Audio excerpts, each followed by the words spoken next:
সকল শহীদদের স্মরণে নীরবতা পালন ও জাতীয় সঙ্গীত পরিবেশনের মধ্য দিয়ে ইতালি ব্রেসিয়া আওয়ামী লীগের ত্রিবার্ষিক সম্মেলন সম্পন্ন হয়েছে।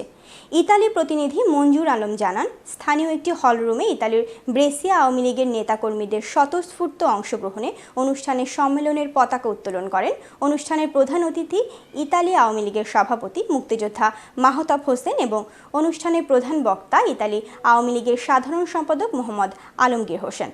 সম্মেলনের প্রথম পর্বে ব্রেসিয়া আওয়ামী লীগের আহ্বায়ক রুবেল খানের সভাপতিত্বে সদস্য সচিব সেলিম রেজার পরিচালনায় আলোচনা সভায় ইতালি আওয়ামী লীগের সভাপতি, সাধারণ সম্পাদক সহ কেন্দ্রীয় কমিটির নেতৃবৃন্দ ও ইতালির ভেনিস ও মিলান আওয়ামী লীগের নেতৃবৃন্দ বক্তব্য রাখেন। আলোচনা সভা শেষে দ্বিতীয় পর্বে সম্মেলনের কাউন্সিল অধিবেশন অনুষ্ঠিত হয়। কাউন্সিলে সভাপতি হিসেবে কাজল মাতব্বর, সাধারণ সম্পাদক হিসেবে কামরুল হাসান সুমন এবং সাংগঠনিক সম্পাদক হিসেবে আব্দুল রব শুভর নাম প্রস্তাবনা করলে একাধিক প্রার্থী না থাকায় হ্যাঁ ভোটের মাধ্যমে তারা বিজয়ী হন।